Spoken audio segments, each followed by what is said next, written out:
A paz, bom dia.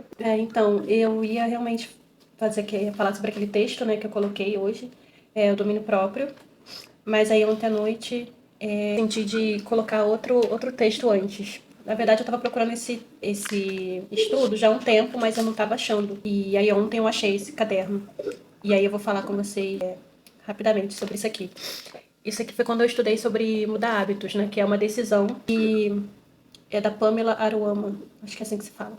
E ela deu tipo não foi um curso, foi um dia, assim, uma aula, né, digamos, sobre Provérbios 31. E aí ela tava falando, eu vou colocar rapidamente o que ela falou, que eu escrevi, né, Provérbios 31, né. Mudar hábitos é uma decisão. Exige uma escolha, uma dedicação, uma diligência. O marido da mulher de Provérbios confia nela. Ela trabalha de bom grado.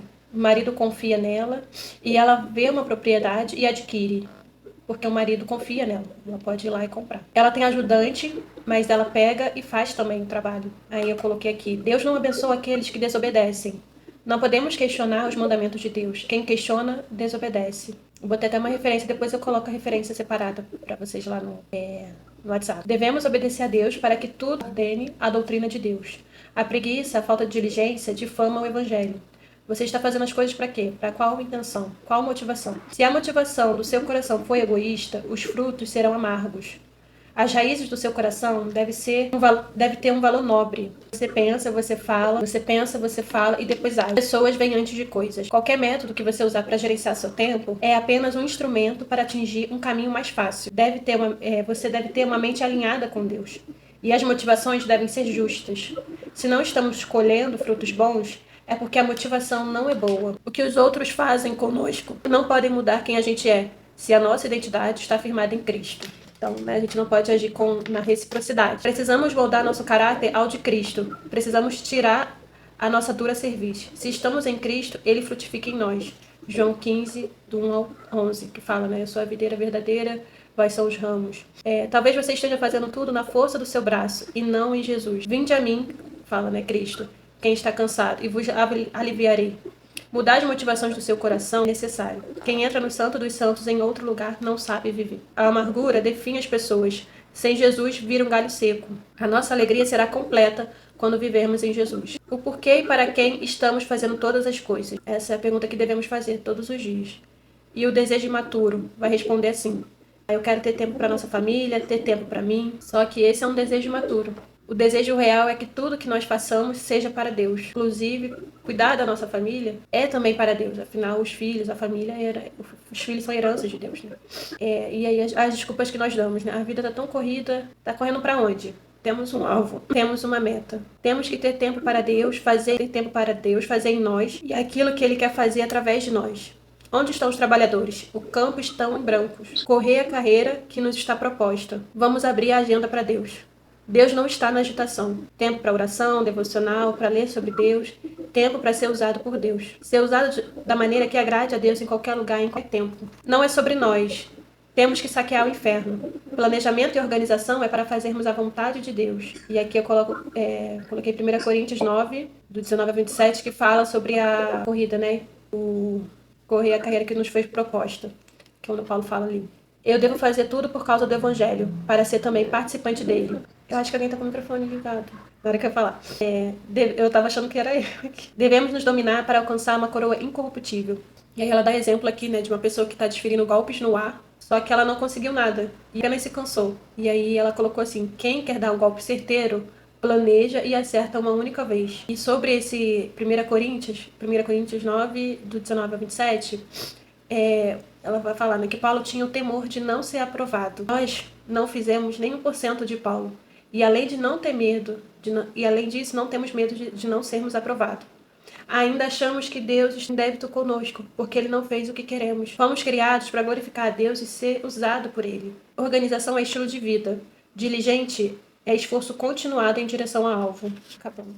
Que sejamos lembrados como mulher de Deus. Devemos ordenar primeiro Deus nos nossos corações. Aí vai falar de Isaías 40, 39, né? É preciso confiar no Senhor para que as suas forças sejam renovadas. Não adianta você dizer que crê. Você precisa agir como quem crê. Isso é fé. Primeiro, ordenar o Espírito a Jesus e hierarquizar os valores. Primeiro, Deus. Por que não conseguimos cumprir as coisas? A minha intenção deve estar em agradar a Deus, Tenho que temê-lo. Preciso entender que sem ele nada sou. Preciso ir até Jesus e pedir perdão. Perdoa-me, Pai. Porque quero fazer as coisas para alcançar as bênçãos, quando na verdade deveria ir até Jesus e mudar a intenção do meu coração. Não existe valor no desleixo. Temos que dar o melhor para a nossa família. Substituir um pensamento ruim por um pensamento bom. Filipenses 4:8. Eu preciso glorificar a Deus com a minha vida e com os meus afazeres. O pendor da carne dá para a morte, e o pendor do espírito dá para a vida. Não busque consolo na comida, busque consolo em Deus. No Senhor, o nosso trabalho não é em vão. Dá de ti o tanto que puderes. Isso aqui é uma frase que eu peguei de alguém. Não botei nome. Nosso coração deve estar ordenado em Deus, para que possamos frutificar. O amor cobre multidões de pecados. A murmuração e a reclamação é a adoração a Satanás. Então, isso aqui é basicamente o que eu ia falar hoje também. E aí, só para finalizar, porque hoje eu ia falar sobre fortalecendo o espírito e o domínio próprio. Então, ela que basicamente está falando sobre isso, né? Mas está falando mais sobre a intenção do nosso coração. Porque se a nossa intenção não estiver correta, a gente vai correr e vai se cansar. Porque quando a nossa intenção está correta, a gente sabe para quem recorrer, né? Nos momentos em que em todos os momentos, né? Antes de fazer qualquer coisa, antes de dar qualquer passo, a gente pede ajuda ao Espírito Santo. Então, sem disciplina espiritual, não há como fortalecer a nossa vida espiritual. E sem uma vida espiritual fortalecida pela comunhão com Deus, não há domínio próprio consistente, apenas força de vontade que cansa e falha. E esse cansaço é que compromete a constância. Quando tentamos fazer as coisas apenas pelas nossas próprias forças, a vontade cede diante do primeiro obstáculo maior. Do primeiro dia ruim, da primeira exceção, a disciplina se quebra porque nunca foi sustentada pela graça de Deus. A força de vontade humana se esgota, mas Deus renova aqueles que permanecem nele.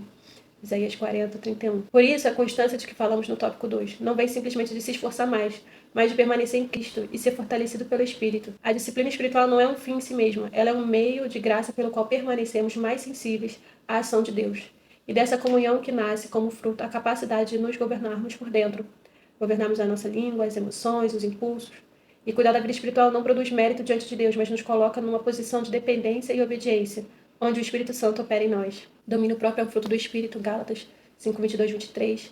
Não é força de vontade. Um espírito fortalecido pela fé e pela intimidade com Deus produz naturalmente mais domínio próprio sobre as coisas que eu falei, né? Sobre a língua, sobre as emoções, sobre os impulsos, sobre as escolhas.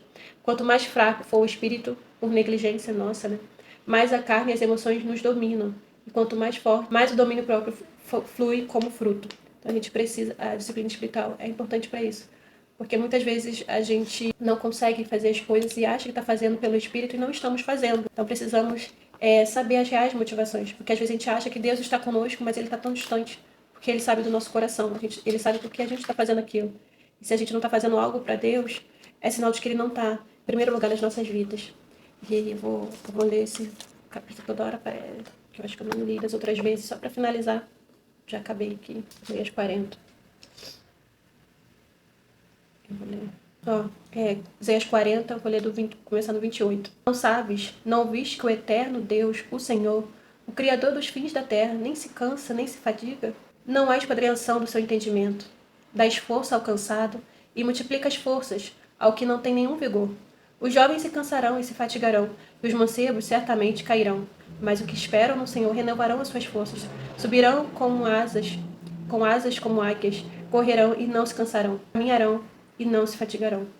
Isso me lembra muito, né, minha avó, me lembra muito algumas pessoas que estavam sempre ali servindo, fazendo as coisas, e era impressionante como Deus estava sempre renovando ali as forças, né? A gente via ali, eu falava, nossa, se eu for fazer tudo que ela faz, estarei cansada. Mas Deus estava sempre renovando, né? Sempre ali, ela estava sempre buscando em Deus renovar as suas forças. Esse é o estudo de hoje, gente. Foi mais rápido. Graças a Deus. E aí, mais uma vez, estou saindo aqui com anotações muito preciosas.